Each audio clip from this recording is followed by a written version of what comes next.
My talk is called Are You Brave Enough? How to Make Your Dream Trip Happen.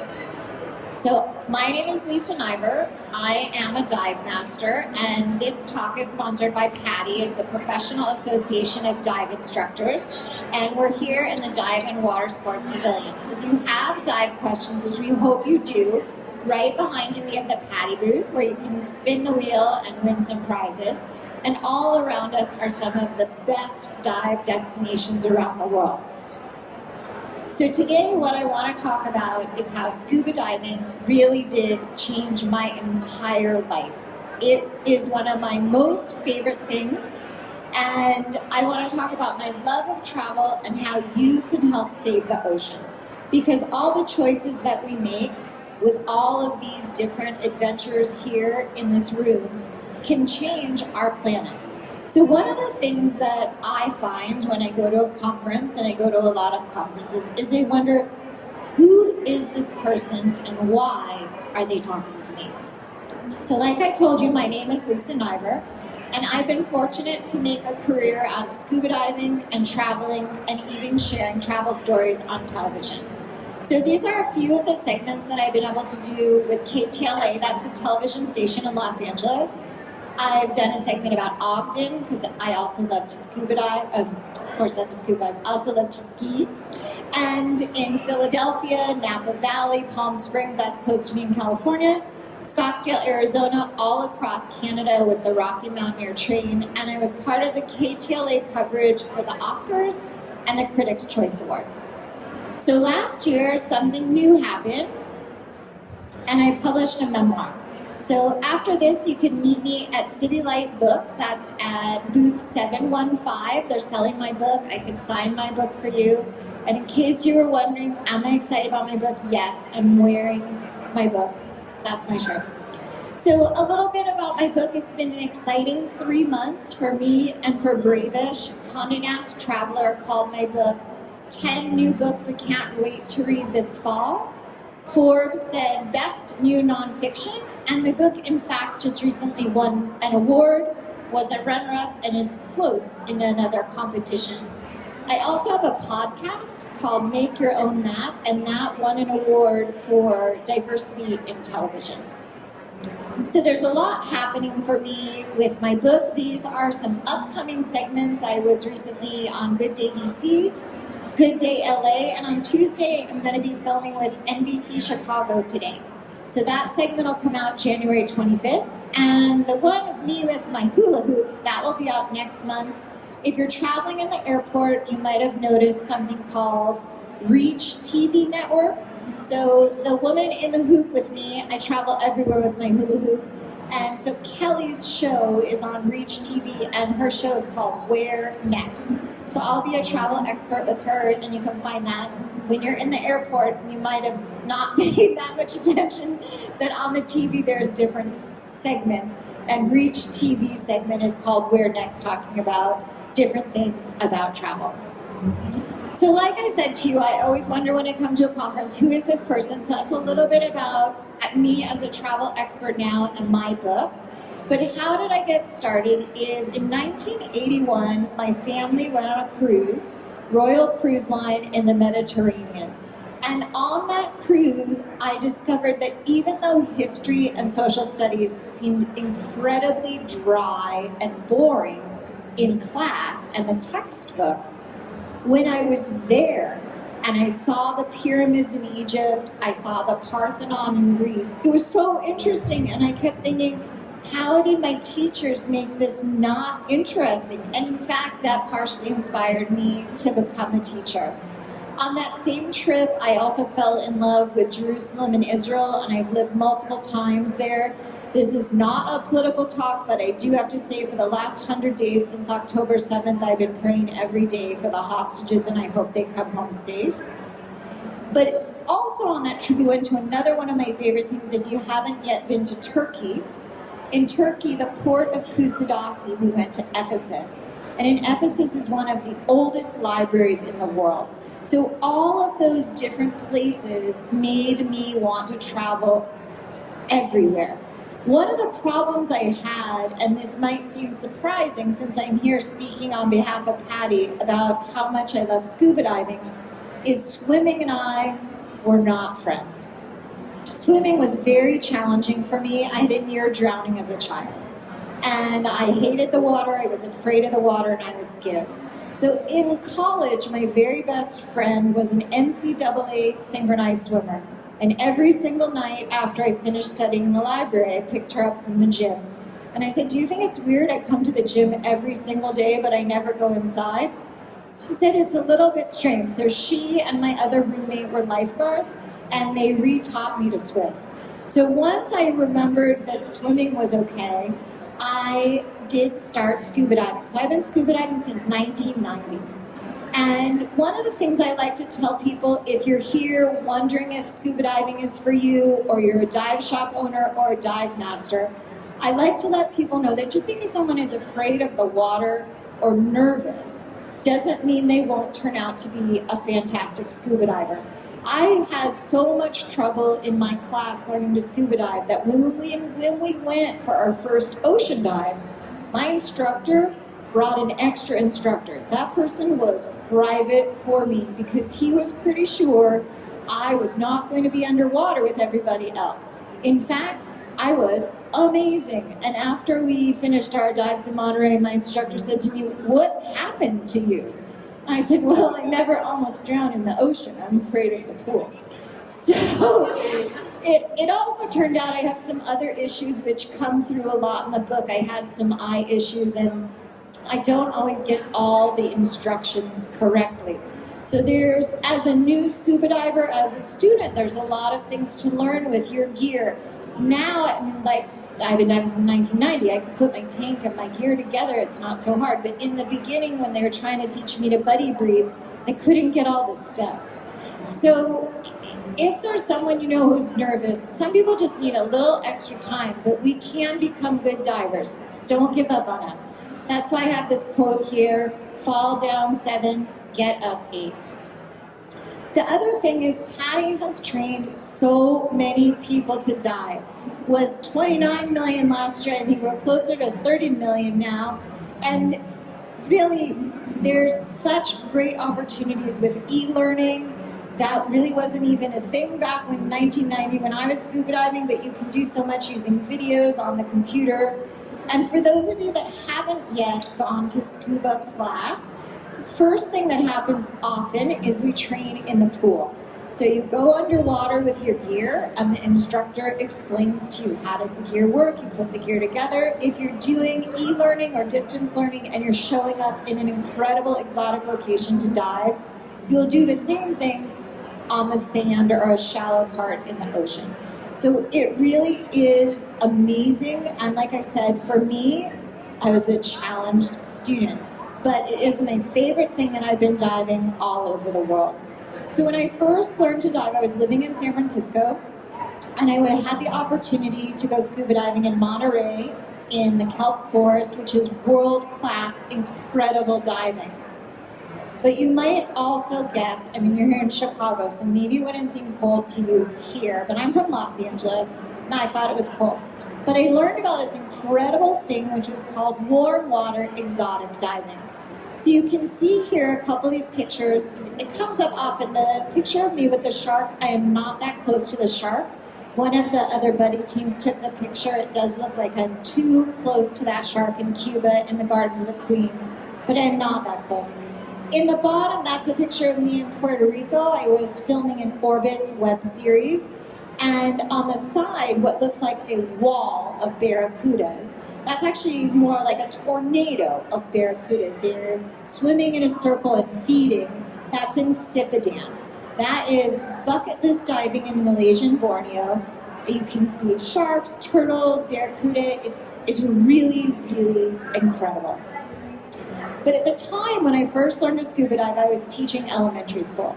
And you can see me here with some of my students, and that's our friend that came for the day, Julius Squeezer. He's a boa constrictor. And one day we did actually have a camel come to class when we were studying the desert, just like I'm next to a camel again here at the Chicago Travel Show. And you can see my students with their beakers and Erlenmeyer flasks. And I like to stop and just mention the camel and the snake when we're traveling and we're thinking about all of these exotic destinations, that you don't actually have to go very far to have an adventure. For me, I really did want to scuba dive around the world, and I hope that you will, but I like to remind people there's adventures that can be found close to home, an hour away, and not to forget how important that is to take some of our domestic vacations and dream about our international vacations. So the way I solved my problem of wanting to do exotic scuba diving was I started working for Club Med. So you might be surprised that my dream was to be underwater, and I ended up on the top of a mountain. But for Club Med, my first village was in Colorado in Copper Mountain. We don't have that village anymore. They have Crested Butte now. And this picture, the pretty one, that's my sister. And the other one, that's me as Marge, the nerdy librarian for the dating game. At Club Med, everybody works all day long in their service. I worked in the kids program because I'm a teacher. And then at night, we're all in the shows. So after Club Med, I went to the Bahamas, and then I went diving in Sonora Bay in Mexico, which is incredible. After Club Med, I started working on the cruise ships. And the thing about working on a cruise ship is while you're asleep, your house moves. So one season I got to scuba dive every week in Grand Cayman and Cozumel. One season was Aruba and Curacao. So that is another great way if you want to see multiple scuba destinations on your vacation. On a cruise ship, you get the opportunity to try places out. We also dove in St. Thomas, and after a whole season in the Caribbean, we went through the Panama Canal, and I went scuba diving in Alaska in Juneau. So in Juneau, that's dry suit diving. And with you wearing a dry suit, one of the things is you want to be warm. So these 3-fingered gloves, so you can still say, okay. You have to still do your hand signals. And also, I was wearing all this dry suit gear, but I said to the instructor, what about my face? My cheeks are not protected. And he said, don't worry, Lisa. Once they go numb, you won't notice. And I said, that's the plan? He said, yes, it's a good plan. Get in the water. So I did.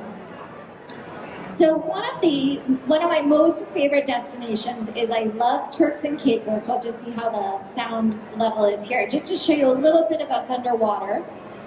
This is at Beaches, Turks and Caicos. I was with a bunch of other journalists, and not surprisingly, someone's always filming.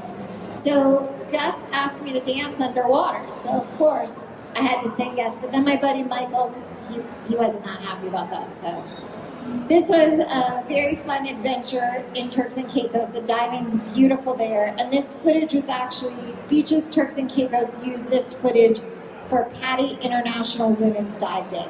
So PADI has so many different programs and so many different things that you can get involved in. This is another thing you can get involved in when you're diving underwater. This is one of my buddies' amazing underwater photographs from Belize. So one of the most exciting things to me when I'm underwater is when I see a creature and I'm not even sure what it is. So I have to say to my instructor or my buddy, I'm going to remember this because I don't know. So I've seen frogfish, these bright blue electric eels. My favorite is the pygmy seahorse. Here you can see green moray eel, one of my favorites. It's a ray, angelfish, crab. There's so many things to discover underwater. So depending on what you're interested in, there's so many different ways to get involved. I went to shark school in Mexico. I learned all about shark behavior. One of the other most important things about PADI is all the different ways that that we're all focused on saving our planet. So you can become an ocean torchbearer. There's ways to take local action that make global impact. So no matter where you are in the world, we can think about how on our vacation can we make a difference. Whether you're going underwater scuba diving or not, in this picture, you can see them cleaning up trash. Sadly, that's something a lot of us have to do all over the world, put trash in our BCDs and throw it out in the appropriate place. I love this picture about coral restoration diving. So you may have heard that corals have challenges underwater. You might have heard about coral bleaching. So one of the things that there's a course about coral restoration. There's different places you can go and help take the corals. This is a coral tree, a coral nursery. So the corals can grow and then they essentially get planted different places around the dive site, dive areas, and it makes a nursery. So I love coral restoration, but I got to do something new. Last year when I was here at the travel show, this is, you can see me and Alex Fogg. Alex is a marine biologist, and he works in Destin, Fort Walton in Florida. So I first heard him speak at the SCUBA conference called DEMA, and he was talking about the lionfish problem. So I learned a lot at that, and I've been working with Alex, and I actually got to go to Destin, Florida, and I was a judge for the lionfish derby. Before I tell you more about that, I just want to tell you the rest of this slide. I'm peeking out of a brand new artificial reef. They have done an incredible program where they've placed artificial reef, so many of these. I think that I watched them place about a dozen that day, and then we dove them. Different places around Destin and the outlying areas, they've put in, I think, really dozens of these. So it creates a habitat for small fish. It really changing the environment. So in Destin, they call themselves the luckiest fishing village, but I call them the smartest fishing village because they've hired four marine biologists to work with them and keep their reefs healthy. So here's the picture of the lionfish. The very first time I saw a lionfish was in the Red Sea, and that's where the lionfish belong. That's their ecosystem. Unfortunately, they are now devastating reefs in Mexico and Caribbean, and the dive shops and dive owners and PADI and all of us are trying to figure out what we do about it. So one of the things that Alex Fox studied is the lionfish. So they have the largest lionfish derby, which is when people go in and spear the lionfish, bring them out of the water, and it turns out, even if you're a super picky eater like me, lionfish is very tasty. So in Destin, I was a judge. They have 8 nights where they prepare lionfish in every restaurant different ways. So they're trying to train chefs to think about using lionfish, because if we could start commercially fishing lionfish and people would know to eat them, that will help us. We will probably never be able to get the invasive lionfish out of those areas, but we can cull them and we can have less of them. So one of the things that you can do if you never ever go underwater is if you see lionfish as a choice, eat it. Like I said, it's very tasty. Another place that's an incredible choice when you're thinking about where can I go on vacation and how can I help. This is me with Dr. Richard Murphy. We're at the Dorado Beach, which is a Ritz-Carlton Reserve in Puerto Rico. So I was able to interview him on World Environment Day. And at that Ritz-Carlton and many others, they have a project called Ambassadors of the Ocean. And Richard Murphy has been working with the Cousteau Society for 50 years.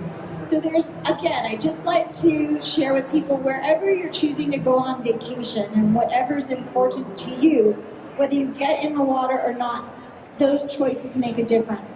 The kids that go to Ambassadors of the Ocean, they're just so excited. The day I was there, because it was World Environment Day, we were doing tree planting. So here's another place. Baja is right here in the Dive and Watersports Pavilion. You can go over and say hello to them. Last year when I was talking to them, they started talking to me about scuba diving in Loreto. So this is me underwater. Since I was here last year, I went to visit in Loreto. The diving was great. It's an incredible, magical place. It's very historic. Here's something that was amazing to me. My whole life, I always wanted to go to the Galapagos. I read part of Charles Darwin's Journey when I was a teenager. And in 2019, my last big trip before, I don't know if you would have heard of this thing called COVID, but right before that, my last big trip was I did go to the Galapagos. I finally saw the blue-footed boobies, which I wanted to see my whole life. Turns out there's also red-footed boobies and orange-footed boobies called Nazca boobies. I don't how did I miss out that there's so much more than just the blue one? So I'm in Loreto, I'm there to go scuba diving, talk Spanish, drink margaritas, and we're out on the dive boat. It's very close, it's a great place to go scuba diving. They're like, oh, do you see the blue-footed booby? was like, what are you talking about? So they have blue-footed boobies in Mexico. You don't have to go all the way to the Galapagos. I mean, you should go to the Galapagos. The Galapagos is amazing. But if you don't have time right now, you just want to take a short flight to Baja, it's just amazing to me. There's different ways to make things work out in travel. Now, another bucket list destination for people is Fiji. And another bucket list thing is to have an overwater bungalow. So this is my overwater bungalow in Liko Liko Lagoon Resort on Malolo Island. And the reason I have this slide here, the diving was amazing, but what was really incredible to me was that the people on the island of Malolo have brought the Fijian crested iguana back from the brink of extinction. They did not even have one breeding pair left. And now let me show you this video. This one might have funny sound. Let's see. I think it needs to go up. And they're planting a goal of 200 trees a month. So you can come and help plant trees. Baka label. Thank you for learning about the Fijian crested iguana. So the Fijian crested iguana, in this island, they had invasive species of animals, invasive species of plants, and no more breeding pairs.